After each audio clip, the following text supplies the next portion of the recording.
Mang, magpapaliwanag ako. Mali ang iniisip mo. Mali? Ako pa ngayon ang mali?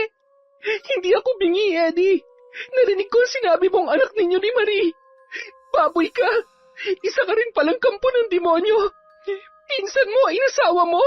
Taksil! Pagbabayaran mo lahat ng ito sa impyerno. Hindi ko pinsan si Marie. Ano? Ibig mo sabihin, niloko niyo lang ako? Noon pa man pinaiikot niyo na ako.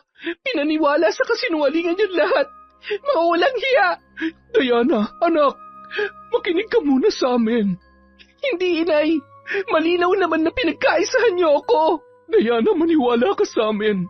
Hindi namin ginusto ang nangyari. Taon 1987, Mindanao. Nananabik na niyakap ni Diana ang asawang si Eddie. 3 buwan ding namalagi ang lalaki sa probinsya nito sa Mindanao. Sobrang namiss kita, Pang. Mukhang maayos na naging bakasyon mo dun sa probinsya niyo, ah. Tingnan mo, nanaba ka. Oo nga, Mang. Alam mo naman sa probinsya, bukod sa masustansya ang mga pagkain doon, lahat sariwa at mapipitas mo lang sa bakuran ng mga gulay. Ay, preskong-presko pa ang hangin na lalanghap ko kumpara dito sa Maynila. Kumusta naman kayo rito ni Janjan? Maayos naman, Pang. Yung anak mo, ikaw lagi ang bukang bibig. Lagi kang hinahanap. Nung malaman niyang ngayon ang dating mo, ay nako, nagtatalon sa tuwa, sobrang excited. Ayun tuloy, nakatulog na sa kahihintay sa'yo. Pupuntahan ko lang saglit ang anak natin, Mang, ha? Nasasabik na rin ako sa mga yakap at paglalambing ng uniko iho ko, eh. Sige, Pang. Maghahanda lang ako ng hapunan. Alam ko naman na gutom ka na. Habang abala si Diana sa kusina, nagkukulitan naman ang kanyang mag-ama sa silid ni Janjan.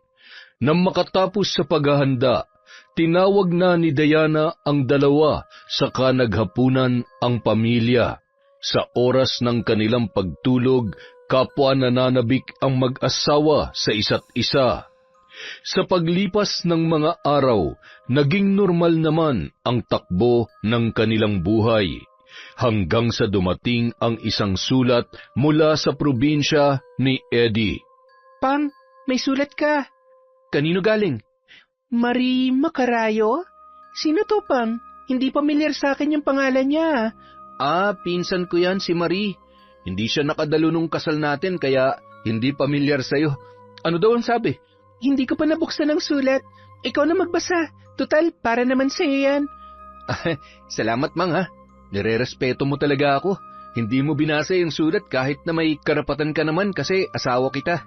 Sus, alam mo namang hindi ako pakialamera. Isa pa, ayoko naman pangunahan ka. Kung ano man ang nilalaman yan, gusto kong ikaw muna ang una makabasa at makaalam. Way kaya yun ng pagmamahal at respeto ko sa'yo. O dali na, buksan mo na, Pang. Mamaya na siguro, mukhang hindi naman importante yan. Baka mangungumusta lang. Siya kasi yung lagi kong nakakakwentuhan dun sa amin. Okay, ikaw ang bahala. Asikasuhin ko lang si Janjan, Pang. Maiwan mo na kita, ha? Pagkaalis ni Diana, mabilis na binuksan ni Eddie ang envelope at tiningnan ang nakasulat. Napakuyom na lamang ang lalaki habang nagbabasa. Pagkatapos ay napahawak siya sa kanyang ulo na tila ba namumroblema. Napabuntong hininga din siya, tsaka mabilis na pinunit sa maliliit na piraso ang nasabing sulat bago itinapon sa basurahan. Kaagad siyang kumuha ng ballpen at papel. Gumawa din siya ng sulat para tumugon kay Marie. Habang nagsusulat, makikita ang pagkairita sa kanyang muka. May pagkabalisa at kakikitaan din ng seryosong ekspresyon. Pang, saan ka pupunta? Sa may post office, Mang. Ihuhulog ko lang tong sulat para kay Marie. Ang bilis mo namang sumagot. Ano bang sabi? Nangangumusta lang siya, Mang. Pati sa'yo at kay Janjan. Gusto ko nga raw niyang mamit para makapagkwentuhan naman daw kayo. Ganun ba? Naku, magkakasundo siguro kami niyang pinsan mo, Pang. Para tuloy gusto ko na rin siyang makita. Nagpakawala ng malapad na pagngiti si Eddie sa asawa bago humalik sa noo nito at nagpaalam na. Halos buwan-buwan ay nakakatanggap si Eddie ng sulat mula kay Marie. Gaya ng palaging ginagawa ni Diana ay hindi niya pinakikialaman ang sulat para sa kanyang asawa. Isang umaga, naisipan niyang itanong dito kung pwede niya bang basahin ang mga sulat ni Marie. Ilang beses na rin kasing nagpadala ang babae, ngunit hindi niya pa nababasa ang kahit isa sa mga yon. Nako, Mang, matapos kong basahin, tinatapong ko na. Dagdag basura lang ang mga yun dito sa bahay. Wala namang kwenta, nangungumusta lang. Basura? Alam mo, Pang, yung mga sulat na yan, iniingatan yan. Kasi lilipas at lilipas din ang panahon. At balang araw, pag nagbalik tanaw tayo sa nakaraan, may halong katin tayo na magbabalik sa mga alaalang lumipas. Hindi naman kasi importante ang nilalaman nun, Mang. Puro pangungumusta lang. Hayaan mo, sa susunod, ipapabasa ko muna sa iyo bago ko itapon. Pasensya na, Mang, ha? Naku, ayos lang, Pang. Huwag mo nang alalahanin yon. Isang araw, muli na namang nakatanggap ng sulat si Eddie. Sa pagkakataong yon, hindi na galing kay Marie, kundi galing na sa kanyang mga magulang. Nalukot ang muka ni Eddie nang mabasa ang nilalaman noon, hanggang sa napabuntong hininga na lamang ang lalaki. Anong sabi ng itay at inay mo, Pang? Base sa ekspresyon ng mukha mo, parang hindi maganda nakasaad yan sa sulat na yan, ah. Ay, hindi nga maganda, Mang. May problema kasi. Ano daw? Hindi sinabi kung ano. Ang nakalagay lang, kailangan akong umuwi para ayusin ang dapat ayusin. Anong plano mo? Baka mabigat na problema yan, Pang. Nung huling sulat nila, nagkasakit ang lola mo, hindi ba? Kaya nagbakasyon ka. Tapos, umabot pa ng ilang buwan dahil may taning na pala ang buhay ng lola. Kung uuwi ako, isasama ko kayo, Mang. Paano yan? Magpapasukan na. Kailangan nang pumasok sa school ni Janjan. Sa tingin ko kasi, Mang, hindi basta-basta yung problema eh. Ano kaya kung doon na muna natin pag-aralin yung bata? Doon na muna tayo manirahan. Pero paano na yung trabaho mo rito? Marami naman ako mapapasukan doon, Mang. Isa pa, sanay ako sa buhay probinsya. Kayang-kaya ko kayong buhayin doon. May konting koprahan din sina itay at inay. Tsaka sanay rin ako mangisda. Talaga? Sigurado ka na ba sa desisyon mong yan, Pang? Oo naman. Ayoko magkalayo tayo ulit. Kayong buhay ko, Mang. Mahal na mahal ko kayong dalawa ni Janjan. Sige, ikaw ang bahala. Alam mo namang handa kitang suportahan sa mga desisyon na tingin mo'y makakapagpabuti sa atin. Malaki ang tiwala ko sa iyo, Pang, at handa akong sumama sa iyo kahit saan, kahit sa dulo pa ng galaxy. Galaxy pala, ha? Sige, dadalhin kita sa dulo ng galaxy. Handa ka na bang sumakay sa spaceship ko? Ha? Hep, hep. Mukhang ibang galaxy ang iniisip mo, ha? Umiiral na naman yung kapilyuhan mo, ha? Halika na, Mang. Habang abala pa si Janjan sa mga laruan niya, yanigin na natin ang galaxy. Makalipas ang isang linggong paghahanda, sa wakas ay nakauwi na sa Mindanao ang mag-anak. Manghang-mangha si Janjan sa mga nakikita at kahit naninibago sa paligid, halatang masaya ang bata. Malayo pa bang bahay ni na lolo at lola, Papa? Oo anak, medyo malayo-layo pa.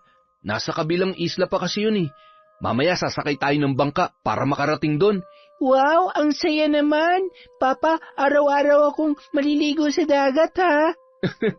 Oo naman anak. Yay! Narinig mo yon, Mama? Oo, anak. Hindi naman halata na excited ka. Jan, pagdating natin doon, magmano ka agad sa lolo at lola mo, ha? Opo, Mama. Papa, may makakalaro po ba ako doon? Oo, anak. Marami kang pinsan na naghihintay sa pagdating mo. Tapos, sabay-sabay na kayong papasok sa eskwela. Gusto mo ba yon?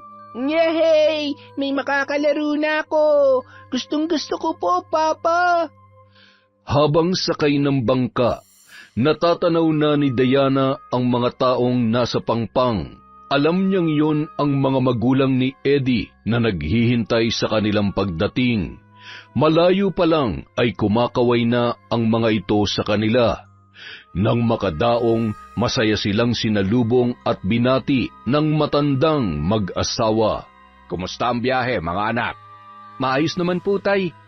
Mas lalo ka atang gumanda ngayon, Diana. Maligayang pagdating dito sa isla. Salamat po, Nay. Pero mas maganda pa rin po kayo kaysa sa akin. Ay, sus! Nagbulahan pa kayong dalawa. Pareho naman kayo may ibubuga pagdating sa kagandahan. Ikaw naman, mahal. Ngayon lang kami nagkita ulit nitong si Diana Kumukontrabida ka pa. Dyan na po. Nasasabik na si Lolo na makita ka. Halika nga rito. Bless po ako, Lolo, Lola. Ay, kaawaan ka ng Diyos, Apo. Ang laki-laki mo na pala. Hanggang sa mga larawan lang kasi kita nakikita. Ay, nako. Sa bahay na natin ituloy ang kumustahan. Nagluluto doon si Marie. Nasabi mo na ba kay Diana ang tungkol kay Marie, anak? Opo, Nay. Nasabi ko nang nakikipisan sa bahay natin ang pinsan kong si Marie.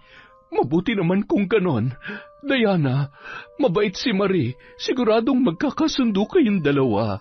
Nasa bungad pa lamang ng bakuran, naamoy na ni Diana ang halimuyak ng nilulutong putahe sa loob ng bahay. Yari sa kahoy ang kabuuan ng nasabing bahay at ang bubong ay gawa naman sa dahon ng nipa. May kalakihan yun at may malawak na espasyo sa labas kung saan nakatanim ang iba't ibang klase ng gulay. May mga manok din siyang nakikita sa paligid. Preskong-presko ang kapaligiran, wala nga lamang malapit na kapitbahay. Nakangiting sinasamyo ni Diana ang sariwang hangin nang mabaling ang tingin niya sa isang babaeng lumabas mula sa loob ng bahay. Dire-diretso yung yumakap kay Eddie. May kalakihan na rin ang tiyan ng babae. Mang, siya nga pala si Marie, ang pinsan ko. Kumusta, Marie? Buntis ka pala? Ay, hindi ba naikwento ni Eddie sa'yo, Diana? Oo, buntis si Marie. Kaya dito siya sa amin nakatira para may mag-alaga naman sa kanya. Hindi kasi matanggap ng tatay ko nangyari sa akin, Diana. Kaya pinalayas niya ako. Mabuti na lang at pumayag sina Itay Leopoldo at Inay Amalia na dumito muna ako. Nasaan naman yung nakabuntis sa'yo? Abay, pumasok na tayo sa loob. Doon na natin ituloy ang kwentuhan. Tamang-tama, luto na ang paborito mong tinolang manok, Eddie. Halika na. Napansin ni Diana na nakaangkla ang kamay ni Marie sa braso ng kanyang asawa habang nagpatiuna ng pumasok sa loob ng bahay. Nakasunod naman sila ng kanyang anak. Sobrang close lang talagang magpinsan na yan, anak. Ayos lang po, Nay. Hindi ko naman po binibigyan ng mali siya yan. Asikasong-asikaso ni Marie si Eddie, maging si Janjan. Masaya silang dumulog sa hapagkainan habang nagkukwentuhan. Kumain ka pa, Diana. Hinanda ko talaga yan para sa inyo. Salamat, Marie. Ang sarap mo naman magluto. Ako kasi, prito lang talagang alam kong lutuin Nako, pag may oras tayo, tuturuan kita. Talaga? Aba, gusto ko yan naisip mo. Ang sarap naman tingnan na ngayon pa lang ay nagkakasundo na agad kayo. Hindi ba, Eddie? Mahusay magmasahe ang si Diana, Marie. Kaya na-inlove ako dyan Hinding-hindi magagaya o malalampasan ng ibang husay ng pagmamasahe niyan sa akin. Nako, Pang. Talaga namang ibinida mo pa. Totoo naman, mga. Biglang tumayo si Marie at mabilis na tumalikod sa kanyang mga kausap. Saan ka pupunta, Marie? Tapos na po akong kumain, Nay. Sumipa kasi ang baby kaya napatayo akong bigla. Magpapahangin lang muna ako sandali. Tawagin niyo na lamang po ako pag tapos na kayong kumain para mailigpit ko na po yan. Kami na magliligpit nito. Lumanghap ka na muna sa labas ng sariwang hangin. Hindi naman nakita ni Diana ang makahulugang tingin ni Leopoldo kay Eddie na nagpatahimik dito. Hanggang sa matapos silang kumain ay wala nang imik ang kanyang asawa. Eddie, puntahan mo nga muna si Marie. Baka kung mapano yung buntis. Maselan pa naman ang kalagayan niya. Isama mo na rin pauwi dito, anak. Halos kalahating araw yun napagod dahil sa paglilinis at pagluluto dito sa bahay. Kailangan niya makapagpahinga. Pinuntahan ni Eddie si Marie sa may kuprahan. Alam niyang doon naglalagi ang babae kapag sumasama ang loob noon. Umuwi ka na raw, sabi ni Itay. Bakit mo ba ginagawa sa akin to, Eddie? Alam mo namang hindi ito tama, di ba? May pamilya ako, may anak, may asawa. Mahal na mahal ko sila. Hindi mo ba naiintindihan yun? Bakit? Anak mo rin naman itong dinadala ko Ikaw ang dahilan kung bakit pinalayas ako ni tatay sa pamamahay namin. Anong ako? Makinig ka, Marie. Ikaw ang gumawa niyan sa sarili mo. Kung hindi mo ko tinabihan nung lasing na lasing ako dahil sa pagkamatay ni Lola, hindi yan mangyayari sa'yo. Bakit? Hindi mo ba gusto yon? Ikaw lang ang may gusto nun. Plinano mo nga, di ba? Alam mo naman pamilyado ko, pinagsisiksikan mo pan sarili mo. Bakit ka pa umuwi dito kung wala ka naman palang pakialam sa akin at sa magiging anak natin? Sinunod ko lang ang kagustuhan ng mga magulang ko. Alam mo, wala nagbabago sa mga sinabi ko nun sa'yo bago ako bumalik sa Maynila. Napilitan na akong pumayag sa setup na to dahil ayaw kong may masamang mangyari sa mga magulang ko. Iniiwas ko lang ang pamilya ko sa kapahamakan. Alam mo naman na hindi kita mahal, Marie. Ginagawa ko lang to para sa kaligtasan nila itay at inay. Sana naman malinaw yun para sa'yo. Pero mahal kita, Eddie. Gagawin kong lahat para makita mong nagpapakatotoo lang ako. Handa ako makipagkaibigan kay Diana, makipagkasundo, kahit na nasasaktan ako. Kung gusto mong manatili sa pamamahay ng mga magulang ko, wag na wag ka magkakamaling ipaalam kay Diana ang lahat ng ito.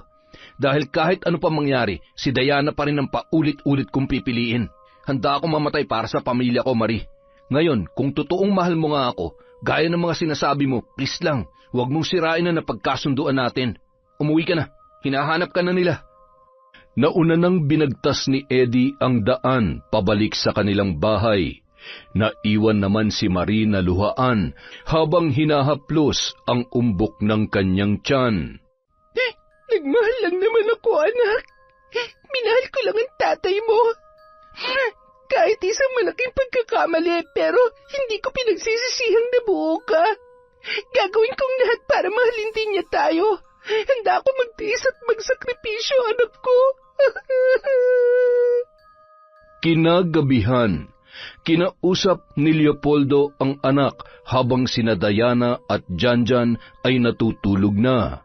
Sa labas ng bahay, sa may babuyan, masinsinang nag-usap ang mag-ama. Eddie, hindi ko nagustuhan ang ginawa mo kanina. Oo nga't asawa mo si Dayan at mahal na mahal mo, pero anak, isaalang-alang mo rin siya ng nararamdaman ni Marie. Bakit niya ba kasi ako pinauwi, tay? Masaya na ako namumuhay sa Maynila kasama mag-ina ko. Malapit ng mga anak si Marie. Kailangan nasa tabi ka niya pagsapit ng oras na yon. Hindi ka naman sana mamumroblema ng ganito kung hindi mo siya ginalaw. Tay, siyang gumalaw sa akin. Lasing na lasing ako noon. Paggising ko nakita ko na lang na magkatabi kami at kapwa hubot-hubad. Nangyari na nangyari. Gawin mo na lang ang mga obligasyon mo, Eddie.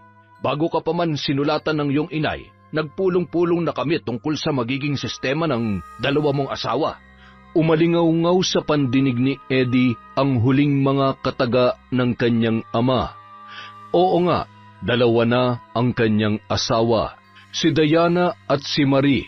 Muling bumalik sa isipan ni Eddie ang mga nangyari noong nagising siya na bigla na lamang katabi ang kanyang pinsan. Isang malakas na suntok ang gumulat sa kanya mula sa tatay ni Marie. Galit na galit ang matanda na gusto na siyang tadtarin gamit ang matalas na itak nito. Naguguluhan man kung bakit nagwawala ang matanda ay pinilit niya pa ring pakalmahin ang sarili. Nang mapagtantong hubot-hubad siya kasama si Marie na ganoon din ang itsura, ay napamura na lamang ang lalaki. Nasa batas ng tribo ni na Marie na kapag nagalaw sila ng isang lalaki, dapat na silang pakasalan nito. Hindi bali na kung may asawa man o wala. Sa batas ng kanilang tribo, ang sinumang hindi sumunod doon, mapakaanib man ng kanilang tribo o hindi, ay makakatanggap ng kaparusahan. Maaaring kitlin ang buhay ng mga magulang o mga kapatid ng lalaki o hindi kaya ay pagbayarin sila ng labis-labis gamit ang lahat ng mga kayamanan, katulad na lamang ng mga lupa, hayop at mga pananim sa loob ng mahabang panahon. Depende na lamang sa parusang gustong ipataw ng naging biktima. Sa kaso ni Eddie, buhay ng mga magulang nito ang gustong maging kabayaran ng tatay ni Marie dahil sa siya ay may asawa na. Kung hindi magpapakasal si Eddie kay Marie sa ritual ng pag-iisang dibdib ng kanilang tribo, malalagay sa alanganin ang buhay ng kanyang mga magulang. Kaya labag man sa kalooban ni Eddie na pakasalan si Marie sa pamamagitan ng tribo ng babae, ay hindi na siya tumutol pa. Kasalanan naman talaga niya dahil kahit alam niyang inaakit na siya ni Marie, ay hindi niya ito nilayuan. Akala niya kasi hindi maiisip ng babae ang ganoong kabaliwan, makuha lamang ang kanyang kagustuhan. Halos lahat ng tao sa munting islang yon ay sumaksi sa pag-iisang dibdib nina Eddie at Marie. Ang iba ay naawa sa lalaki, ang iba naman ay sinisisi siya. Gayunpaman, ang lahat ay nagkasundo na sa oras na dumating sa isla ang tunay na asawa ni Eddie, magiging tikom ang kanilang bibig para sa kapayapaan ng lahat. Kilala kasi sa pagiging matulungin, mapagmalasakit at mabait na kapitana si Aling Amalia, kaya ganoon na lamang kung protektahan siya ng kanyang mga nasasakupan. Nagkasundo sila ni Marie na ipapakilala niya ito kay Diana bilang pinsan at hindi asawa. Ayaw niya kasing magalit ang kanyang tunay na kabiyak at baka siya ay iwanan nito. Malinaw kay Marie ang lahat ng napagkasunduan nila. Kahit masakit sa kanya, ay ayos lamang. Tratuhin lang siya ni Eddie na kabiyak. Malakas na napabuntong hininga ang lalaki matapos gunitain ang mga pangyayari. Hindi ko pa rin matanggap na asawa ko si Marie, Tay. Ngayon naririto ka na. Sanayin mo ng sarili mong tratuhin siya bilang asawa. Alam kong nagmamanman ang mga katribo ni Marie at oras na makarating sa ama niya na hindi mo siya tinuturing na asawa, tiyak magugulo na naman ang nananahimik nating buhay. Ay, ang hirap naman nito, Tay. Pero gagawin ko pong lahat para sa inyo ni Inay. Ako na po ang bahala. Salamat, anak. Alam kong malalampasan rin natin ang mga pagsubok na ito. Sa bawat araw na nagdaraan, pinipilit ni Eddie na maging patas para kay Marie. Pang, maglalaba ka? Oo, hindi na kasi kaya maglaba ni Marie, Mangi. Malapit na kasi siyang manganak. Nako, ako na maglalaba para sa kanya. Ang mabuti pa, samahan mo na lang siya maglakad-lakad. Mas makabubuti yan para sa kanya. Para naman hindi na siya gaano mahirapan sa panganganak. Pang, asan na ba yung nakabuntis kay Marie? Ha? Hindi ko rin alam, Mangi. Ayaw niya kasing sabihin kung sino. Basta ang alam ko, may asawa na yung nakabuntis sa kanya. Kawawa naman pala si Marie. Nabiktima ng walang hiyang lalaki. Ewan ko ba kasi sa mga lalaki na may asawa na hindi pa nakukontento? Naghahanap pa ng iba, tapos kapag nakabuntis, iiwanan na lang ng basta-basta. Mga kampon talaga sila ng demonyo. Sadyang halang ang mga kaluluwa. Hindi naman siguro lahat ng lalaki mapagsamantala, Mang.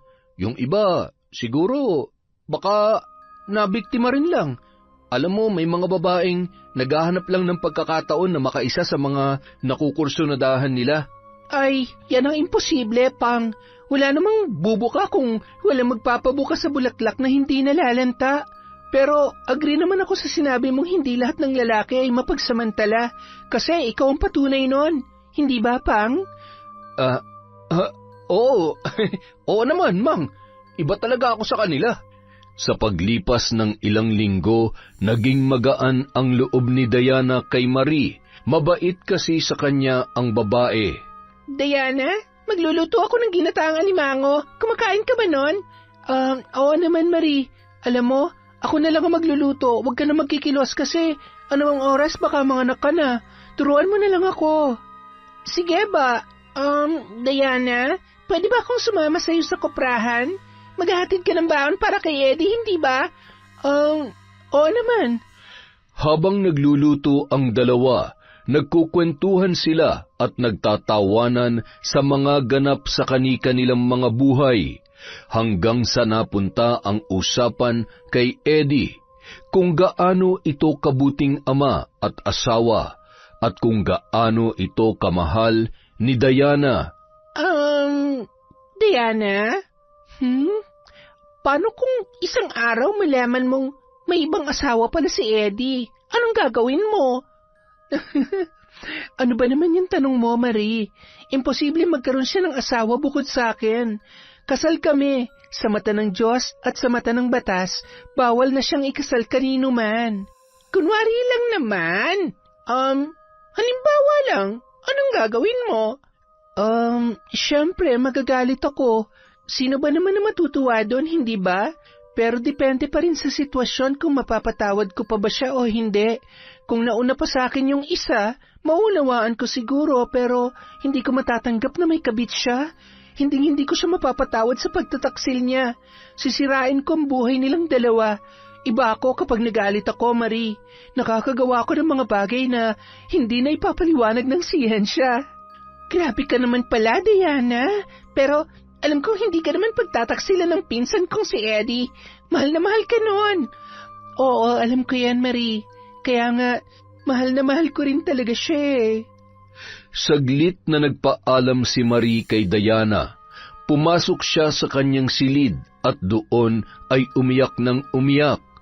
Wagas talaga ang pagmamahalan ng dalawa at kailangan may gawin siya para magkalabuan sina Eddie at Diana.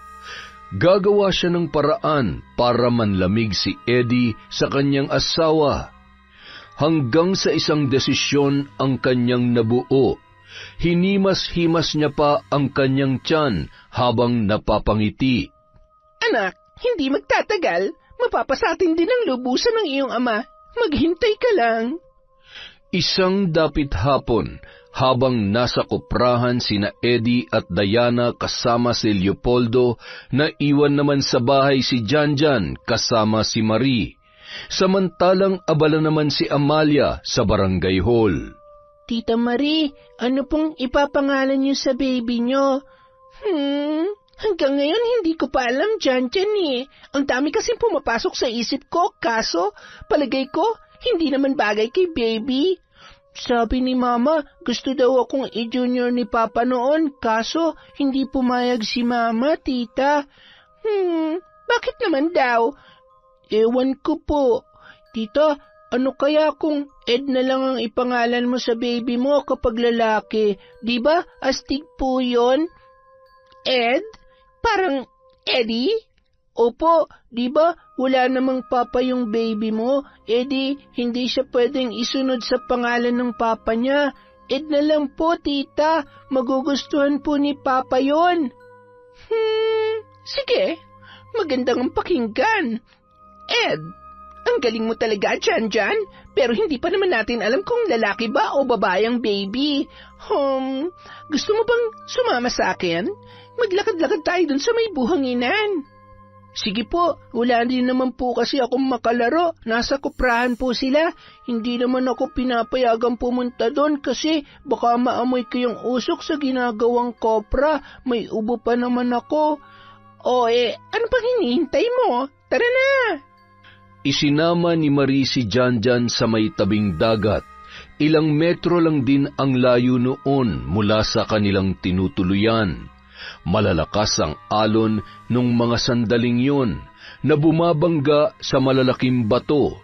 Nagpalinga-linga si Marie sa paligid habang si Janjan naman ay nawiwiling pinagmamasdan ang paghampas ng mga alon. Janjan, nakikita mo ba yung nakapatong sa malaking bato?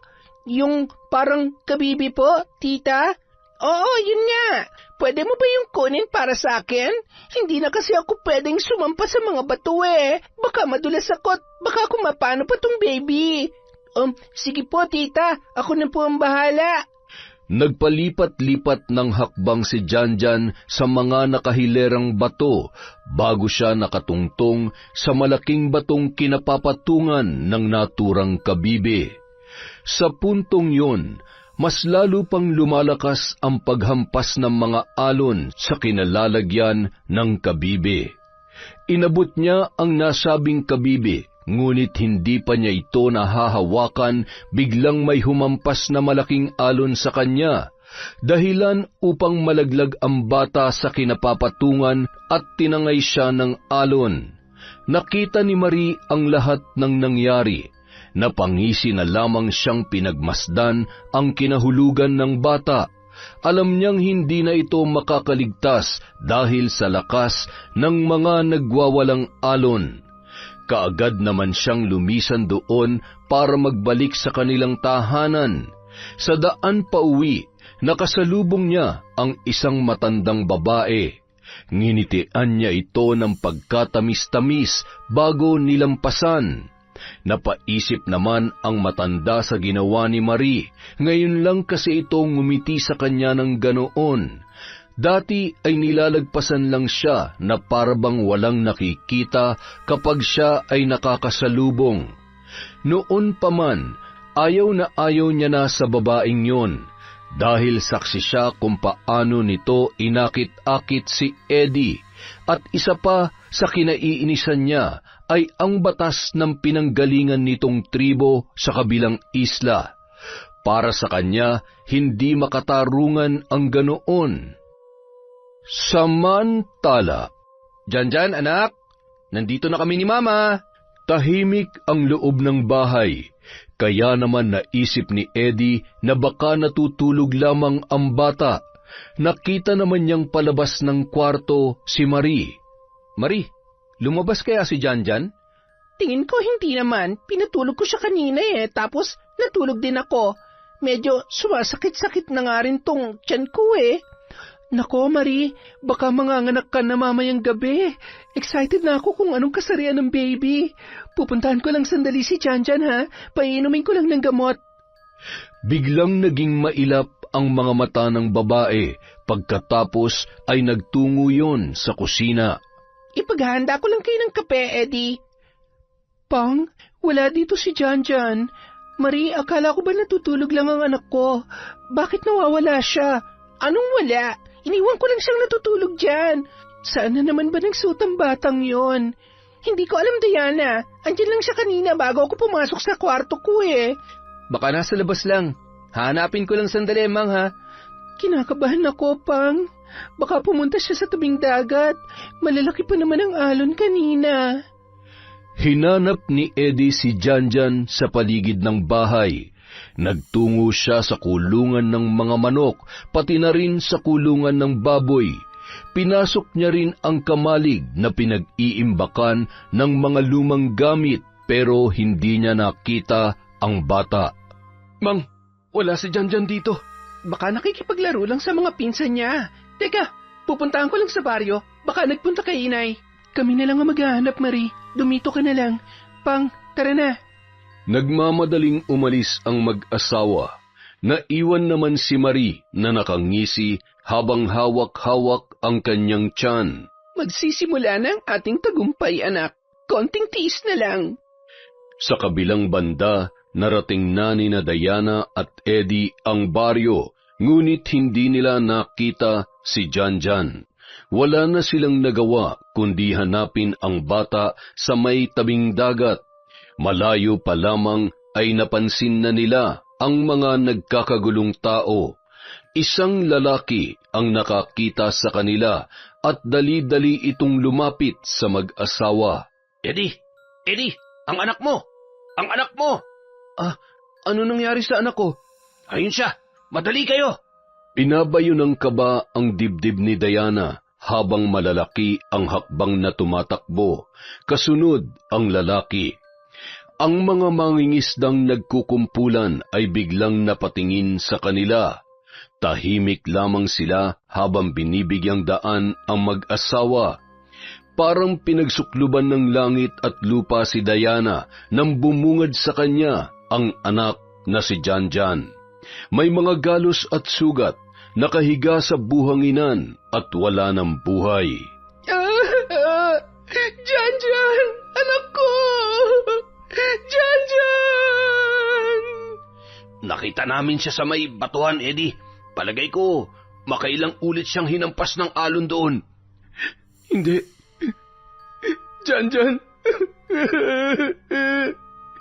Naghihinagpis ang mag-asawa habang kalong ang patay na katawan ng kanilang anak papauwi sa kanilang bahay. Diyos ko, ano nangyari sa apo ko? Hindi ko rin alam, Tay. Natagpuan na lang siya doon sa may batuhan. Hindi ko maintindihan kung bakit nagawi doon si Janjan. Alam naman niya mapanganib doon, lalo na't ganito ang panahon. Pasensya ka na, Diana. Kasalanan kong lahat. Hindi ko siya nabantayan kasi nakatulog ako eh. Kawawa naman si Janjan. Habang inaasikaso ng mag-asawa si Janjan para paliguan at bihisan, walang tigil ang pag-iyak ng mag-asawa. Hindi nila matanggap ang biglaang nangyari sa bata. Yakap-yakap ni Diana ang kanyang anak na nasa kanyang kandungan habang pumapalahaw ng husto. Diana, kailangan na nating ilagay sa banig si Janjan. Gabi na. Kailangan na natin siyang ilibing. Inay, ganito ba talaga dito sa inyo? Libing ka agad? Ayaw ko pang mawala si Janjan. Gusto ko pa siyang yakapin, Inay. Pasensya ka na, Diana. Kasama yun sa tradisyon at kultura namin. Hindi na ipinagpapabukas pa ang paglilibing sa mga namatay. Wala nang nagawa ang babae kundi sumunod sa kanyang biyanan. Hindi niya maipaliwanag ang sakit na nararamdaman habang nakikitang tinatabunan ng lupa ang bangkay ni Janjan. Janjan, anak ko!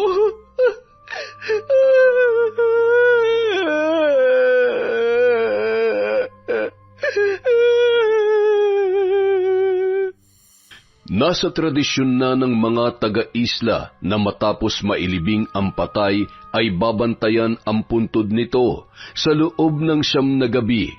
May paniniwala kasi sa kanila na kapag iniwanan kaagad ang puntod, huhukayin yon ng isang nilalang na tinatawag nilang busaw. Isang uri umano ito ng aswang na kumakain ng patay na tao. Mang, umuwi ka na. Magpahinga ka na sa bahay. Kami na lamang ang magbabantay dito. Hindi, dito lang ako, Pang. Hindi ko iiwan si Janjan. Dito lang ako. Sana isinama ko na lang siya sa kuprahan. Sana buhay pa siya hanggang ngayon. Kasalanan ko to.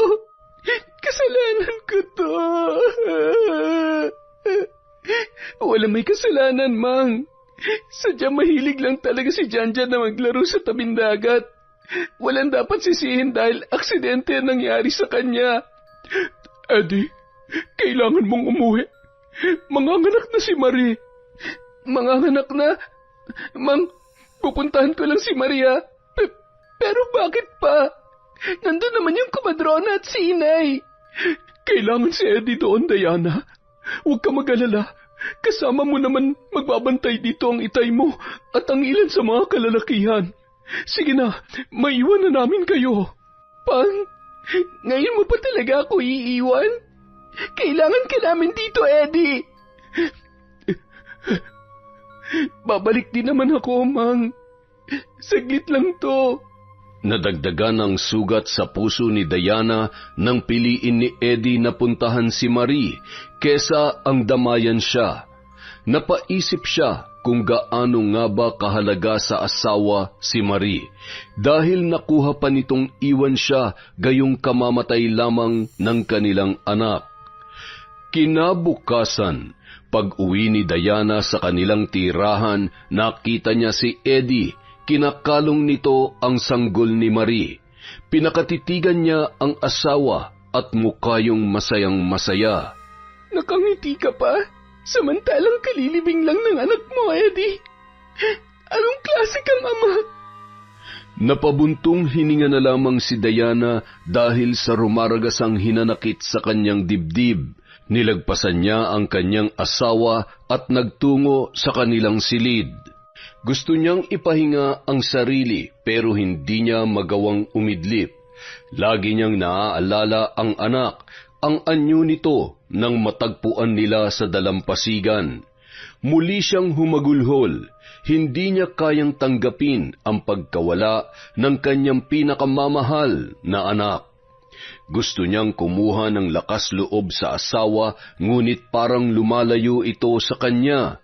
Mas inaatupag pa noon si Marie at ang bagong silang na sanggol kesa ang siya'y damayan at maging sandigan niya. Mang, kumain ka na.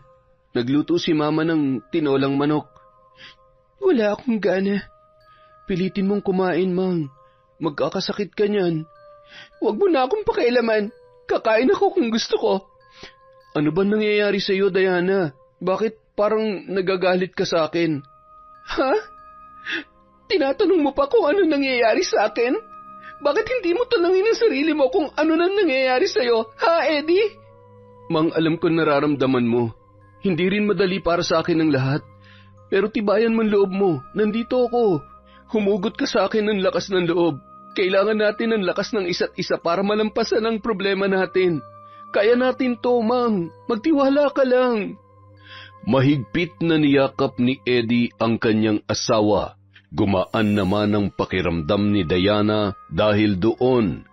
Naisip niya na masyado lang siyang naging makasarili. Hindi niya inisip kung ano rin ang nararamdaman ng kanyang asawa. Kakayanin natin to, Pang. Basta bigyan mo lang ako ng lakas ng loob para lumaban. Sa ikalawang gabi ng pagbabantay, hindi na naman nakasama si Eddie dahil kailangan niyang samahan si Marie. Hindi pa sanay ang babae sa pag-aalaga ng sanggol, kaya si Eddie ang naging katuwang nito. Hanggang sa natapos na lamang ang 9 na gabi, si Leopoldo at ang ilang mga kalalakihan lang ang nakasama ni Diana sa pagbabantay sa libingan ni Janjan. Ang mga pagtatampo ni Diana sa asawa ay nadagdagan pa nang minsan niyang makita na tila isang masayang pamilya sina Marie at Eddie. Masayang nakatunghay ang dalawa sa natutulog na sanggol. Ang himbing ng tulog ng baby Ed namin. Aba, ang ganda naman ang pangalan ng baby namin na yan. Pero mamayang gabi, gising na gising yan. Mapupuyat na naman kami. Oo naman, magandang lalaki din kasi ang tatay niya. Tingnan mo, manang-mana. Mang, Mang, halika. Tingnan mo ang baby, oh. Ang cute-cute niya, oh. Oo, ang cute nga. Idlip lang ako. Ilang gabi din kasi akong puyat. Babawi lamang ako ng lakas. Sa bawat araw na nagdaan, hindi mapigilan ni Diana ang manibugho kay Marie. Pakiramdam niya ang lahat ng atensyon ng kanyang asawa ay nasa babae at nasa anak na nito. Kapag umuuwi galing trabaho si Eddie, ang bata kaagad ang kanyang inaatupag. Ni hindi na siya nagagawaran ng halik ng kanyang asawa dahil puro sa bata lang ang atensyon nito sa tuwing pupunta sa koprahan o di kaya ay papalaot.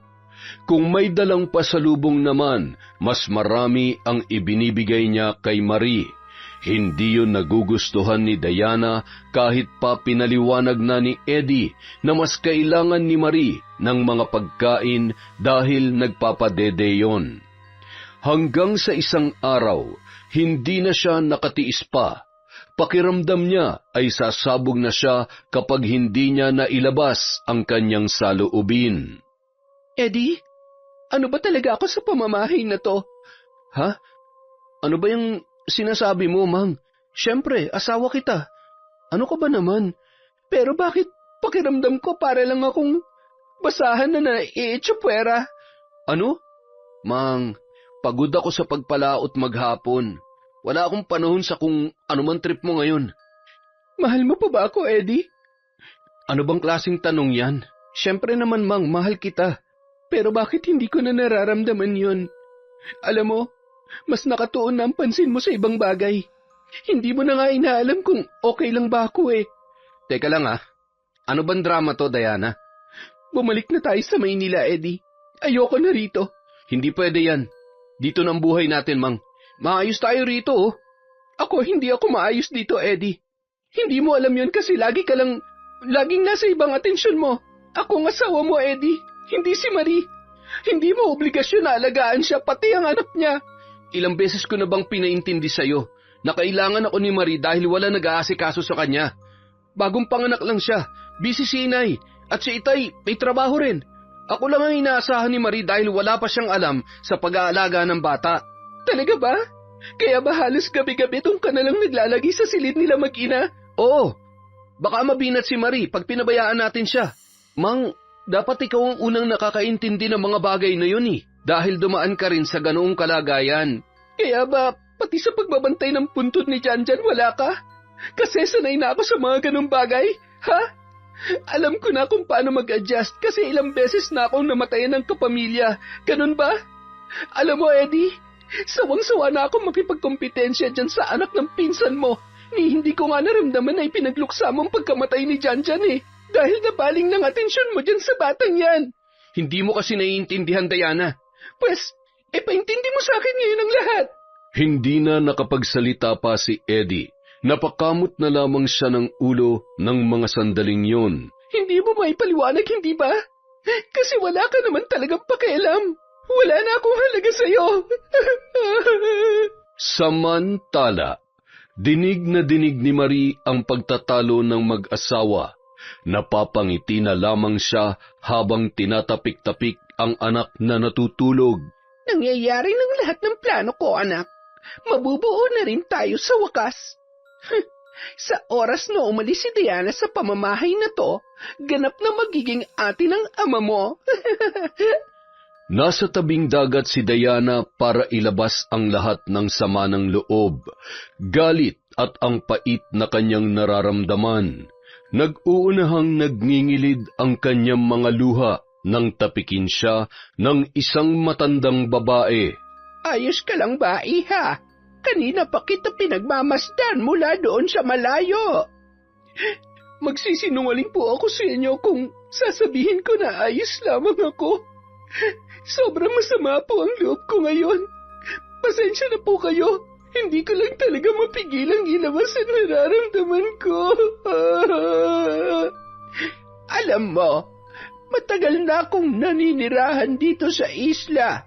Kilala ko ang bawat taong nandirito.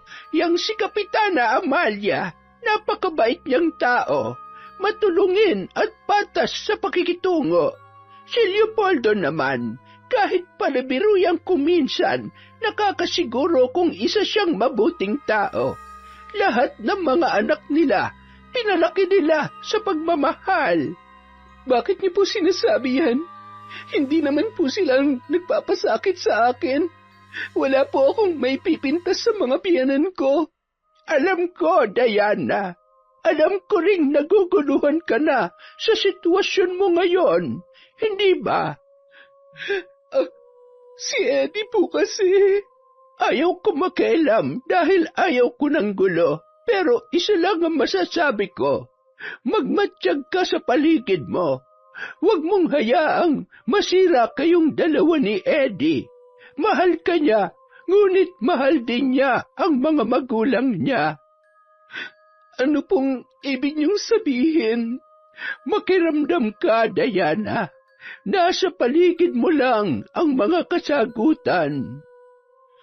Matapos makipagtitigan ang matanda kay Diana, nagpaalam na ito sa kanya. Naguguluhan naman ang kanyang isipan dahil sa makahulugang turan nito. Matapos ang ilang minutong pamamalagi sa tabing dagat, naisipan na ni Diana na umuwi sa kanila.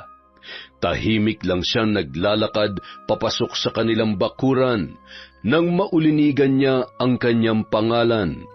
Dala ng kuryosidad, dahan-dahan siyang humakbang para makinig sa usapan. Eddie, kailangan nang malaman ni Diana ang lahat. Naaawa na ako sa sitwasyon ng asawa mo. Ramdam kong hindi na siya nasisiyahan dito. Alam kong mahal na mahal mo siya. Hindi mo kayang ipagtapat ang tungkol kay Marie. Pero anak, Mas makakahinga ka kung malalaman niya ang totoo. Hindi na tayo nagiging patas kay Diana. Nasasaktan na natin siya. Hindi, Nay. Ayoko mawala sa akin ang asawa ko. Oras na malaman niyang katotohanan, isusumpa niya ako at hihiwalayan. Kung patatagalin pa natin ito, ay mas lalong magiging komplikado ang lahat, anak. Tay, hindi ko kayang mawala sa akin si Diana. Pero napamahal na rin sa akin ang anak namin ni Marie. Umalingaw-ngaw sa kaibuturan ng pandinig ni Diana ang huling mga kataga na sinabi ni Eddie. Naitakip niya ng wala sa loob ang mga kamay sa kanyang bibig habang nahihilam sa luha ang kanyang mga mata. Nanginginig siya at parabang sasabog anumang oras hanggang sa hindi niya na mapigilan ang kanyang nararamdaman. Anak niya ni Marie ang bata, Eddie? Kaya pala ganun na lamang ang pag-aaruga mo sa kanila. Mga walang hiya, mga baboy, inanakan mo ang sarili mong pinsan. Hayop ka sa laman, hayop ka, manloloko. Mang, magpapaliwanag ako. Mali ang iniisip mo. Mali? Ako pa ngayon ang mali. Hindi ako bingi, Eddie. Narinig ko ang sinabi mong anak niyo yun ni Marie. Baboy ka. Isa ka rin palang kampo ng demonyo. Pinsan mo, inasawa mo. Taksil, pagbabayaran mo lahat ng ito sa impyerno. Hindi ko pinsan si Marie. Ano? Ibig mong sabihin, niloloko niyo lang pala ako? Noon pa man pinaikot na ninyo ako. Pinaniwala sa mga kasinungalingan niyong lahat. Mga walang hiya. Diana, anak, makinig ka muna sa akin. Hindi, Nay. Malinaw naman na pinagkaisahan niyo ako. Diana, maniwala ka sa amin. Hindi namin ginusto ang nangyari. Anong hindi? Nay, napakalaki ng respeto ko sa inyo. Tapos, malaman-laman ko na niloloko niyo lang pala ako. Ang sakit-sakit nun. Napakasakit. Paano ko pa kayo paniniwalaan? Gayong sinira niyo ang tiwala ko. Diana, anak, nakikiusap ako sa iyo. Makinig ka muna sa amin. Gusto kong maging malinaw ang lahat sa iyo bago mo kami husgahan, anak. Sa gitna ng pananahimik ni Diana, umiiyak na ikinuwento ni Leopoldo at Amalia ang lahat. Wala silang kinaligtaang detalye. Bawat pangyayari ay isa-isa nilang inilahad. Patawarin mo sana kami, Diana. Hindi namin ginustong maglihim sa iyo. Gusto lamang namin na maging patas sa inyo ni Marie. Hindi kayo naging patas, Nay. Nagmukha akong tanga sa harap ng marami. Niyakap ni Eddie ang kanyang asawa, subalit itinulak lamang siya nito. Alam kong hindi mo ako mapapatawad, Mang. Pero pinili ko ang ganitong sitwasyon para makasama kita. Alam kong iiwanan mo ako pag nalaman mong nagtaksil ako sa iyo. Pero sinusumpa ko. Ikaw ang mahal ko, Mang. Mahal na mahal kita, higit pa sa buhay ko.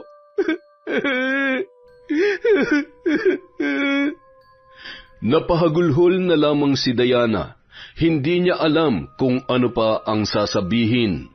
Tila wala na siya maisip para makipagsagutan sa pamilya.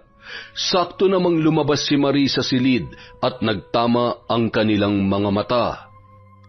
Masaya ka na? Diana, hindi lang ikaw nahihirapan dito. Pati rin naman ako. Hindi mo alam pakiramdam ng nakikihati ng atensyon. Hindi mo alam kung gaano ako nasasaktan kapag nakikita kong masaya kayong dalawa ni Eddie. Ikaw may kasalanan nito, Marie. Kung hindi mo lang sana inakit ang asawa ko, hindi sana ako nasasaktan ng ganito. Hindi ako nadala sa pang-aakit niya, Mang. Hindi ba? Bakit may nabuong bata sa pinaggagawa ninyo? Nagmahal lang naman ako, Diana. Minahal kong asawa mo, kaya nagawa ko mga bagay na yon. Pwes, mali ang pamamaraan mo. Hindi tama ang definisyon mo sa salitang pagmamahal, Marie. Makasarili ka. Hindi mo man lang inisip kung anong epekto nito sa iba. Ngayong alam mo na ang katotohanan, Diana, hindi na ako magtatago bilang pinsan ni Eddie. Sa batas namin, asawa niya ako. Ngayon, kung hindi ka pabor sa dalawa tayong asawa ng asawa mo, hindi ko na yun problema. Tutal, handa naman ako makihati sa atensyon niya. Baka isipin mo, may sanggol akong inaalagaan. Kailangan niyang presensya ng kanyang ama. Walang makapangsalita si Diana na makapagpapaliwanag sa kanyang nararamdaman. Napaiyak na lamang siya sa isang sulok. Pakiramdam niya wala siyang kalaban-laban. Mahal niya ang kanyang asawa pero hindi siya makakapayag na dalawa silang itatratong asawa nito. Gulong-gulo ang isip ng babae. Marami siyang katanungan sa kanyang sarili, subalit kahit ilang beses pa niyang pilit na intindihin, sumasakit lamang ang kanyang ulo sa kakaisip sa mga suliranin. Kinaumagahan, muling nagtungo sa tabing dagat si Diana. Doon siya pumwesto sa may batuhan kung saan nadisgrasya si Janjan. Muling pumatak ang kanyang mga luha nang maalala ang kanyang anak.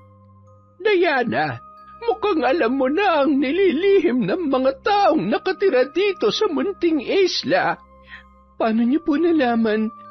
Ipinaalam na sa amin ni Kapitana. Hindi ko pa po alam ang gagawin ko. Gulong-gulo pa po ang isipan ko. Alam mo, pwede ka namang manatili kung ayaw mong magkahiwalay kayo ni Eddie. Kailangan mo nga lamang makisama kay Marie. Ang gusto ko po sana yung magpakalayo, pero ayokong iwan dito si Janjan. Hindi ko kayang hindi madalaw ang aking anak. Diana, nung panahong matagpuan si Janjan na wala ng buhay, nasaan si Marie noon? Nasa bahay. Hindi niya po alam na lumabas si Janjan kasi natutulog daw po siya. Hindi na kasi siya naglalabas ng bahay nung panahong yon dahil malapit na nga siyang manganak. Sa katunayan, pinatulog pa daw niya ang anak ko bago niya iniwan sa loob ng kwarto. Saka na lamang siya nagising pagdating namin. Ganoon ba? Pero nakasalubong ko siya noong hapon na yon. Kagagaling ko lang noon sa kuprahan ninyo. Nagulat pa nga ako dahil nginitian niya ako. Hindi naman niya kasi ginagawa yon sa tuwing nagkakasalubong kami. Ano pong ibig niyong sabihin, Tandang Elma? Hindi kaya may kinalaman si Marie sa nangyari sa anak mo, Diana? Dahil kung wala, bakit siya magsisinungaling sa inyong mag-asawa? Napakunot na lamang noon ng noo si Diana. Mukhang may dapat siyang malaman dahil sa mga sinabi ni Tandang Elma. Kinagabihan, piniling mapag-isa ni Diana sa loob ng kanilang silid. Kahit labag sa kalooban ni Eddie na hindi siya nito pinapapasok, binigyan pa rin niya ng espasyo ang asawa. Naiintindihan niya yon dahil sa kanilang mga pinagdadaanan. Sinaradong mabuti ni Diana ang kanyang silid. Tinanaw niya sa labas ng bintana ang bilog na buwan at hinanda ang kanyang sarili sa gagawin. Matagal niya nang ibinaon sa limot ang gawaing yun. Akala niya ay hindi na niya ito maiisipan pang gamitin. Subalit ngayon, nangangailangan siya ng tulong mula sa kanyang tinalikuran na gawain. Sa aking pagsambit ng pangalan mong nag-iinit, dinggin ang aking hiling, Panginoon ng dilim. Sa harap ng mga nakasinding kandila na binili niya kanina ay lumuhod ang babae. Sa pag-usal niya ng mga katagang nakakapangilabot sa pandinig, biglang humampas ang malakas na hangin. Sumanib ka sa akin. Dalhin mo ako sa oras na aking hinihiling. Lumakas ang hangin sa loob ng silid ni Diana. Ang ilan sa mga magaan na gamit ay iniangat noon sa paligid. Ang damit ni Janjan na huling suot nito ng kanyang matagpuan ay napapalibutan ng mga kandila. Nag-usal muli si Diana ng orasyon na magpapatuloy sa kanyang ginagawang ritual. Biglang namatay ang apoy sa mga kandila at lumukob ang dilim. Sandaling nangisay si Diana. Pakiramdam niya niyayanig ang buo niyang pagkatao. Hanggang sa naramdaman niya ang pag-angat ng hangin sa kanya. Nanatili siyang kalmado, hindi inaalis ang mga kamay niyang nakapatong sa kanyang mga hita habang nakapikit ang kanyang mga mata. Sa isang iglap, biglang dinala si Diana ng kanyang isipan sa panahon at oras kung saan nag-uusap sina Janjan at Marie, hanggang sa dumako ang mga yon sa tabing dagat. Nanginginig sa galit si Diana nang masilayan kung paano iniwan ni Marie ang kanyang anak habang tinatangay ng humahagupit na alon. Sa pagmulat ng kanyang mga mata, nanginginig ang babae sa galit na dinampot ang damit ng kanyang anak na si Janjan. Sinadya niyang pagkamatay ng anak ko. Ipag-ihiganti kita sa kanya. Matitikman niya ang aking galit. Ngipin sa ngipin, laman sa laman, anak sa anak. Magbabayad ka, Marie. Ipapalasap ko sa iyong pait na aking naranasan. Buhay ang iyong kinuha. Buhay rin ang magiging kabayaran. Muling nagbalik sa normal ang buong paligid. Makalipas ang ilang segundo pagkatapos tapusin ni Diana ang naturang ritual. Ang buong akala ko'y hindi ko na yun gagawin. Hindi pa rin pala nawawala sa akin ang haplos ng lihim ng karunungang itim. Humanda ka, Marie. Sa tuwing isinasagawa ni Diana ang orasyon, ay tila ba nag-iiba ang kanyang pagkatao, sa pisikal na anyo maging sa pananalita nito. Pag natatapos niya na ang ritual, saka pa lamang siya bumabalik sa normal. Walang imik na nakikisabay sa pagkain si Diana sa mga taong nasa loob ng bahay.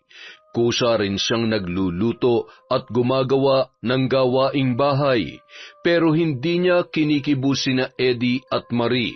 Sina Leopoldo at Amalia naman ay hindi niya gaanong kinakausap. Isang araw, nagkataong sila lang ni Marie ang naiwan sa bahay kasama ang sanggol nito. Umiiyak ang bata na pilit pinatatahan ni Marie. Nagugutom yan, padidehin mo. Sinunod naman siya ng babae at tumigil nga sa pag-iyak ang sanggol. Diana, hanggang ngayon nandito ka pa. Tanggap mo na bang dalawa tayong asawa niya? Hindi ko pa tanggap at hindi ko yan matatanggap. Wala ka na magagawa pa, pero na lang kung aalis ka na lang para makaiwas sa amin. Hindi ko hayaang maging masaya ka. Tandaan mo yan, Marie. Ang akin ay akin lamang. Hanggang salita ka lang naman, hindi mo may kakailang katotohanan. Tama ka. Hindi may tatago ang katotohanan, Marie. Walang sikreto ang hindi napubunyag. Hindi maunawaan ng babae ang ibig niyang ipahiwatig, kaya pumasok na lamang yon sa kanyang sariling silid. Sinundan naman yon ni Diana ng matalim na tingin. Pagtingin niya sa upuan, nakita niya na naiwan ang bonnet ng sanggol. Dinampot niya yon at dinala sa kanyang kwarto. Muling sumapit ang gabi. Inilapag ni Diana ang bonnet sa kanyang harapan at pinalibutan ng mga nakasinding kandila. Nag-usal siya ng nakakapangilabot na orasyon, kasabay ng pagtaas niya sa bonnet ng bata. Dinala niya yon malapit sa kanyang bibig at binulungan. Makalipas ang ilang sandali, narinig niya ang pag-iyak ng anak ni Marie. Pumapalahaw yon na parabang nakakaranas ng matinding pananakit. Dahan-dahang humiga si Diana nang matapos na ang ginagawang pambabarang. Isang matagumpay na ngiti ang gumuhit sa kanyang mga labi. Samantala, hindi magkamayaw sina Marie at Eddie sa paggawa ng paraan upang mapatahan ang kanilang sanggol. Ano ba nangyayari dito sa bata? Ano ba kasing kinain mo, Marie? Alam mo namang maraming pagkain ang bawal pa sa'yo. Baka naapektuhan ng tiyan ng bata sa mga pagkaing nilalantakan mo. Hindi ko nga rin alam kung bakit siya nagkakaganyan eh. Saka nag-iingat naman ako, Eddie. Marie, kanina pa umiyak yung apo ko ha. Pinapatahan ko na nga po, Nay, kaso ayaw eh. Akin na nga yan. Abat, ang taas ng lagnat niya, Marie. Ilang linggo pa lang ang baby, Nay. nilagnat na kaagad. Tsaka, kanina po, hindi naman siya mainit eh. May mga pagkakataon talaga nilalagnat ang mga sanggol na bagong panganak. Maganda na kayo, dadalhin natin siya sa albularyo. Kasalukuyang naghahanda si Marie nang biglang sumigaw si Amalia. Marie, ang anak mo! Bakit, Nay? Hindi na siya humihinga. Naninigas na rin siya. Ano? Eddie, ang anak natin! Ha? Wala na si Ed Marie. Iniwan niya na tayo. Dinig na dinig ni Diana ang pagpapalahaw ng babae. Nakaganti na rin ako. Dinanas mo na rin ang pighati at kalungkutan ko. Pero huwag ka mag-alala. Susunod ka na sa kanya, Marie, sa lalong madaling panahon. Siyam na gabi ring nagbantay sina Eddie at Marie sa puntod ng kanilang namayapang sanggol. Mas lalong sumiklab ang galit ni Diana dahil nung si Janjan ang pinagluluksa at pinagpuyatan niya sa kakabantay, hindi man lang siya sinamahan ng kanyang asawa. Ngayong si Marina ang namatayan, halos hindi na ito humihiwalay sa puntod ng kanilang anak. Sige lang, pumapabor pa sa iyong panahon, Marie. Hintayin mo lang ang pagdating ng aking paghihiganti. Malapit na. Isang araw, may isang lalaki ang nagpunta sa kanilang bahay. Nagkataon na mag-isa lamang doon si Diana. Tao po! Tao po! Sino po sila? Magandang araw po. Dito po ba nakatira si Marie? Oo. Wala siya rito ngayon eh. Bakit po? Nandyan po ba si Eddie? Wala rin. Magkasama sila nagpunta sa bayan. May inaasikaso kasi silang papel. Ikaw ba yung asawa ni Eddie? Yung Diana? Oo. Diana, mabuti naman at ikaw ang nakausap ko. May dapat kang malaman. Ha? Ano yun? Sandali, pumasok ka muna. Doon tayo sa loob mag-usap. Hindi na. Nagmamadali kasi ako eh. Gusto ko lang ipaalam sa iyo na hindi anak ni Eddie ang batang inilibing ninyo. Anak namin yun ni Marie. Anak ko yun. Ha? Nagsasabi ka ba ng totoo? Oo. Si Eddie ang unang nakagalaw kay Marie. Pero isang beses lang. Nung bumalik na sa Maynila si Eddie, kinutsaba ako ni Marie. Ilang beses na may nangyari sa amin para mabuntis siya. At ipinaako yun kay Eddie. Ang usapan, hindi ako magsasalita pero nung malaman kong pagkamatay ng anak namin, nagalit ako. Kung sa akin na lang sana siya sumama, hindi sana namatay ang anak ko sa mga kamay niya. Bakit mo sinasabi sa akin ang mga ito? Sobrang bigat na nararamdaman ko ngayon eh. Sinasabi ko to para gumaan-gaan naman ang pakiramdam ko. At saka, kailangan mo naman talaga malaman ng totoo, lalong-lalo na si Eddie. Hanggang sa pagpapaalam ng lalaki ay tila natameme si Diana. Nakabawi lang siya nang maramdaman ang mahiram pagpatak ng ulan. Ang dami mo ng sinagasaan, Marie. Ang dami na naghihirap dahil sa'yo. Kailangan ko nang isagawa ang paghihiganti ko nang wala ka na maperwisyo. Habang kumakain ng hapunan at nagkukwentuhan ang kanyang mga biyanan, biglang naisingit ni Diana sa usapan ang pagdalaw ng lalaki. Pinakatitigan niya si Marie na halatang namumutla. Ano daw bang kailangan ng lalaking yun kay Marie, Diana? Sa palagay ko, Tay, si Marie nang dapat sumagot sa tanong niyong yan. Ang lahat ng kanilang mga mata ay tumuon kay Marie. Bakit akong sasagot? Malamang hindi ko naman alam ang dahilan. Tsaka, hindi ko naman kilala yon. Hindi mo kilala, Marie? Ilang kasinungalingan pa bang kailangan mong sabihin para lang mapagtakpan ang kawalang hiyaan mo? Ano bang pinagsasasabi mo, Diana? Total lahat naman tayo nasasangkot sa mga pinaggagawa mo. Ako na lang ang magsasabi sa kanila kung anong koneksyon mo sa lalaking yon. Ano ba, Diana? Gagawan mo lang ako ng kwento para magmukha ako masama sa tingin ni na Itay at Inay, lalong-lalo na kay Eddie. Bakit ka naman magmumukha masama? Alam ko na. Masama palang ipaako mo kay Eddie ang anak mo sa ibang lalaki? Mang, ano bang pinagsasasabi mo? Eddie, hindi mo anak si Ed. Anak siya nung lalaking bumisita rito. Nalinlang ka ni Marie sa mga kasinungalingan niya. Marie, totoo ba? Ginagago mo lang pala ako. Kami ng pamilya ko. Eddie, hindi. Hindi totoo yan. Alam mong hindi ako nagsisinungaling kapag ganito nakaseryoso ang isang bagay, Eddie. Marie, magsabi ka ng totoo. Napatayo si Marie. Oo na. Ginawa ko lang naman yun dahil sa pagmamahal ko sa'yo, Eddie. Putik, lecheng pagmamahal yan. Sinira mo na nga ang pamilya ko. Ginulo mo pa ang buhay ko. Ang buhay namin ng asawa ko. Bakit? Asawa mo rin naman ako, Eddie, ah. Si Diana lang ang asawa ko. Napilitan lang naman ako makisama sa'yo dahil natatakot akong balikan ng mga katribo mo, mga magulang ko. Alam mo, Marie, pinagsisisihan kong nakilala kita.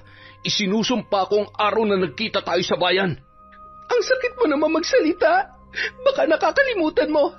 Oras na umuwi ako sa pamilya ko, buhay ng mga magulang mo mawawasak. Nasa kasunduan niya ng ating mga angkan. Oras na lumabag kayo sa tradisyon ng tribo namin, malalagot kayo, Eddie. Malalagot ang mga magulang mo. Bigla na lamang natahimik ang lalaki. Ang mga magulang niya ay ganoon din. Ngunit si Diana marahang hinablot ang buhok ni Marie. Pasimple siyang kumuha roon ng ilang hibla. Maupo ka na, Marie. Nasa harap tayo ng pagkain. Kinabukasan, hindi maipaliwanag ni Marie ang rumaragasang sakit sa kanyang ulo. Para yung binibiyak. Marie, ayos ka lang ba? Inay, ang sakit po. Ang sakit-sakit. Aray ko. Sapu-sapu ni Marie ang kanyang ulo. Mariing dumaraing, hindi niya na rin mapigilan ang pagtulo ng kanyang mga luha dahil sa napakatinding sakit na kanyang nararamdaman. Heto na ang naging resulta ng mga nangyari. Kapapanganak mo pa lang pero ang dami ng dumaang problema, Marie. Mukhang bumibigay na yung katawan mo. Diana, samahan mo naman akong dalhin si Marie sa albularyo. Bakit, Nay? Nabinat yata tong si Marie. Tingnan mo't nahihirapan sa matinding pananakit ng ulo. Sandali lamang po at magbibihis lang po ako, Nay. Pumasok si Diana sa loob ng kanilang silid at pagkalabas niya, tila nabawasan naman ang pananakit ng ulo ng babae. Inay, magpapahinga na lang muna ako. Itutulog ko na lang to. Hindi naman na masyadong sumisipa ang pananakit. Sigurado ka ba, Marie? Tumango lamang ang babae at tumayo na para pumasok sa kanyang kwarto. Inay, hindi ba kayo nagagalit sa kanya? Sa ginawa niyang panloloko sa inyo? Kay Eddie? Diana, kahit pa magtanim ako ng sama ng loob sa kanya, tapos naman na yun. Wala na ang bata at saka kahit hindi siya nabuntis, nakakulong pa rin si Eddie sa kanya at sa tradisyon ng kanilang tribo. Ayos lang po ba sa inyong ganon, Nay? Gaya ng nararamdaman mo, hindi rin namin yun gusto ng iyong itay, kaso wala na kami magagawa kundi ang sumunod. Nagkasala si Eddie kahit na hindi naman niya talaga kasalanan. Ikaw ba, Diana? Hanggang ngayon ay nandirito ka pa rin. Hindi mo maiwan ang anak namin. Ibig bang sabihin ay natatanggap mo na ang sitwasyon ninyong tatlo? Inay, hindi ko yun matatanggap. Pero kinailangan ko itong gawin dahil may mga dahilan din ako. Kahit galit ako kay Eddie, mahal na mahal ko pa rin siya. Masama pa rin ba ang loob mo sa amin? Alam kong naiipit lamang kayo ni Itay. Hayaan nyo, magwawakas din ang pinangangambahan nyo, Inay. Makakaahon din tayo sa sitwasyong ito. Pinapangako ko yon. Hating gabi nang muling napahiyaw si Marie, umaatake na naman ang matinding pananakit ng kanyang ulo. Aray ko! Tulungan niyo ako! Si Eddie nasasala lang natutulog ang naalimpungatan ng gising. Akmang pupuntahan niya na si Marie para alamin kung ano ang nangyayari nang pigilan siya ni Diana. Eddie, kung ako talaga ang mahal mo, hindi mo siya lalapitan. Ano ba nangyayari sa babaeng yan? Hindi ko alam. Baka nagpapapansin lang sa'yo. Ganyan naman yan, diba? gumagawa ng paraan para makuha ang atensyon mo. Mang, Diana, ibig bang sabihin nito, bati na tayo? Kinakausap mo na ako. Magalit man ako sa'yo'y hindi pa rin nabubura ang pagmamahal ko, Pang. Kaya, oo, pinapatawad na kita. Basta ba bumawi ka kay Janjan? Siya lang ang nag-iisa mong anak. Oo, Mang, pangako, pupunan ko ang mga gabing hindi ko siya nabantayan noon. Mahal na mahal kita, Diana. Mang, di ba wala sina inay at itay? May inaasikaso sa bayan. Pwede na ba akong tumabi sa'yo? Oo ba, basta ba, hindi ka na papasok sa kabilang kwarto. Hindi na, Mang. Saka nun naglalagi ako doon, ang bata lang naman ang hinawakan ko. Walang paglagyan ang saya ni Eddie nang marinig at makuha ang kapatawaran ng kanyang asawa. Habang nag-aalab ang kanilang mga damdamin na ninanamnam ang kaligayahang hatid ng kanilang pagmamahalan, patuloy naman sa paghihirap ang nasa kabilang silid. Samantala, dahil sa tindi ng sakit na nararamdaman ni Marie, nagpagulong-gulong siya sa sahig. Para mabawasan ang hatid ng kirot na yon, ay pinag-uuntog niya ang ulo niya sa dingding ng kanyang kwarto, hanggang sa bigla na lang siyang nagsusuka. Dugo!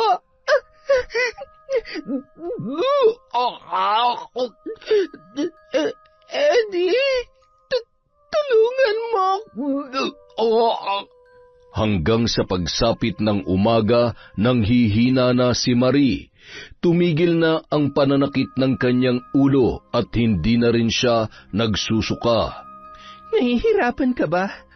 Kulang pa yung nararamdaman mo sa ginawa mo sa anak ko. Anong ibig mong sabihin? Akala mo ba hindi ko alam na ikaw may pakana kaya namatay si Janjan? Sinadya mo siyang dalhin dun sa batuhan para mahulog siya at lamunin ng alon, hindi ba? Paano mo nalaman yan? Marie, nakalimutan mo na bang sinabi ko sa'yo noon? Kapag nagagalit ako, nakakagawa ko ng mga bagay na hindi maipaliwanag ng iba. Nagkamali ka ng kinalaban. Anong? Yung nararamdaman mo ngayon, hindi lang yan simpleng binat. Kamandag yan ng sumpa ko na siyang kikitil sa buhay mo. Sinungaling ka! Sinasabi mo lang yan para matakot ako sa'yo. Gaya nga ng sinabi ko noon, hindi ako nagsisinungaling. Lahat ng mga sinasabi ko ay nasa punto at totoo. Demonyo! Demonyo ka! Ang mga sinabi ni Diana ay umalingaw-ngaw sa isipan ni Marie. Nakikita niya ang nakakakilabot na pagngiti nito. Kahit nanghihina ay nagwawala siya nang masulyapan ang pag-iiba ng anyo ni Diana na biglang nagkaroon ng isang pares ng sungay. Umalis ka! Layuan mo ako! Demonyo ka! Alis!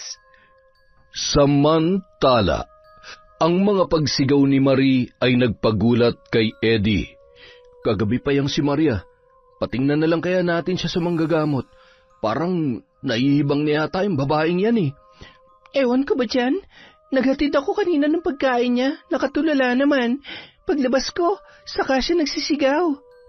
Lumalala na yata ang binat niya. Kailangan ko na yata siyang dalhin sa manggagamot. Sa kalagayan niyang yan, mahihirapan tayong dalhin siya sa ospital. Nagwawala eh. Mahihirapan tayong isakay siya sa bangka. Nang araw ding yun, dinala ni Eddie ang isang manggagamot sa kanila na nagmula pa sa bayan. Sa pagkakita ni Marie sa taong yun, biglang namilog ang kanyang mga mata. Sumiksik siya sa isang sulok habang nanginginig. Anong gagawin mo sa akin? Lumayo ka! Marie, makisama ka naman. Manggagamot siya. Tutulungan ka niyang gumaling mula dyan sa karamdaman mo. Hindi. Alam kong isa siyang demonyo, Eddie. May mga sungay siya. Natatakot ako sa kanya. Eddie, tulungan mo ako. Ilayo mo siya sa akin. Ilayo mo siya. Habang umaatungal, nakarinig pa ang babae ng nakakatakot na bulong. Lubayan niyo na ako! Sumasakit ang ulo ko! Mukhang hindi ko makakayang pagalingin ang karamdaman niya, Eddie. Ang kailangan niya ay isang doktor sa pag-iisip. Pasensya ka na, pero hindi yun saklaw ng kakayahan ko. Kahit nagpahayag na ang manggagamot na hindi niya kayang pagalingin si Marie, sinikap niya pa ring malapatan ng mga halamang gamot ang babae. 3 araw ang lumipas. Bigla na lamang sumisigaw si Marie sa 10 oras ng gabi dahil mayroon siyang kinatatakutan. Kung minsan kumakanta-kanta siya, pagkuway tumatawa o hindi naman kaya bigla na lamang umiiyak. Naapektuhan ang pag-iisip ni Marie Amalia. Ano nang gagawin natin? Maluba ang kalagayan niya. Ako man ay naguguluhan din, mahal. Hindi naman natin siya maitawid papuntang bayan dahil rumaragasa ang naglalakihang alon. Nagkataong bumabagyo pa. Baka kapag nagpumilit tayo maitawid siya ay mapahamak lang tayo sa dagat. Hintayin na lang natin na humupa ang bagyo. Saka tayo aaksyon para mapagamot natin siya, mahal. Kawawa naman. Kahit 2 beses niya na tayong naloko, talagang nabulag lamang siya ng kanyang pagmamahal sa ating anak. Tama ka dyan, mahal. Nagkataon lang na sa maling tao siya umibig, at ang pag-ibig na yon ang humubog sa kanya para makapanakit ng iba. Habang pinakikinggan ni Diana ang nababaliw na babae, napapangisi na lamang siya. Oo nga't binarang niya ito at pinatawan ng sumpa ng pagkabaliw gamit ang hibla ng buhok ni Marie. At sa araw-araw na dinadalhan niya ito ng pagkain, may inilalagay siya sa ilalim ng una noon na mga insekto. Isang umaga, hindi pa rin tumitila ang pagbuhos ng ulan na sinasabayan pa ng malakas na hangin. Nabulabog ang buong kabahayan nang sumigaw na naman si Marie ng napakalakas. Sa pag-aalala ni na Amalia at Leopoldo, kaagad nilang tinungo ang silid nito. Maging sina Diana at Eddie ay nagkukumahog din para tingnan kung napano ang babae. Sa pagbukas nila ng pinto, bumungad sa kanilang harapan ang nakangising si Marie. Nakaupo ito sa sahig at pinaglalaruan ang mga naisuka niyang dugo. Kung dati ay ilusyon lamang niya ang mga nakikitang dugo sa kanyang pagsuka ng mga laway, ngayon ay totoo na. Eddie, sa wakas magiging akin ka na. Napatay ko na si Diana. Wala nang sagabal sa pagmamahalan nating dalawa. Marie, ano bang ginagawa mo? Huwag mong paglaruan yan. Dugo ito ng pinakamamahal mo si Diana. Pinatay ko na siya. Gaya ng ginawa ko sa anak ninyo. Kitang-kita ko kung paano siya lamunin ng mga alon. Kitang-kita ko ang paghihirap niya at kung paano siya humingi ng tulong sa akin nang malaglag siya sa malaking batong yon. Pero hindi ko siya tinulungan. Bakit pa? Plano ko naman talaga siyang patayin. Anong sabi mo? Pinatay mo ang anak ko? Papatayin din kitang babae ka. Eddie, anak, maghunos dili ka. May sakit siya. Hindi niya alam ang mga pinagsasasabi niya, Eddie. Kasabay ng paghalakhak ni Marie, bumulwak ang masaganang dugo mula sa kanyang bibig hanggang sa may lumabas na patay na mga insekto. Unti-unting nangisay ang babae hanggang sa tumirik na ang kanyang mga mata at naputol na ang kanyang hininga. Diyos ko! Marie! Marie! Kasabay ng unti-unting pagtila ng ulan ang naging katapusan ng buhay ni Marie. Mabilis na nakarating sa kanyang mga katribo ang naging kasawian ng babae. Wala nang nagawa pa ang kanyang tatay kundi tanggapin na lamang na siya ay wala na. Mayroon naman kasing makapagpapatunay na namatay si Marie dahil sa iniindang karamdaman at hindi siya basta-basta na lamang pinatay. Ang lihim ni Diana na isa siyang mambabarang ay hindi niya na sinabi pa sa kanyang asawa. Itatago niyang lihim yun hanggang sa kanyang kamatayan. Pang, sana naman, hindi na maulit pang kamalian mo noon. Hindi na, Ma'am. Ayoko nang makulong pa sa mga pangyayari maglalagay sa atin sa alanganin. Salamat dahil hindi mo ako binitawan sa kabila ng ating mga pinagdaanan. Muling namuhay ng mapayapa at masaya ang mag-asawa at muli rin nabiyayaan ng anak. Hindi lang isa, kundi 4 na mapagmahal na mga anak. Tunay ngang pagkatapos ng unos, sisilay din ang liwanag na magpaparamdam sa atin ng kapayapaan. Yon, maraming salamat po sa walang sawang pagsuporta sa Kwentong Enteng. Pasensya na po, uuwi lamang po tayo na Maynila mula dito sa Iloilo. Pasensya na po, sa susunod na upload natin, babawi po ako sa inyo ng shoutout ulit. Again, maraming salamat mula sa Kwentong Enteng.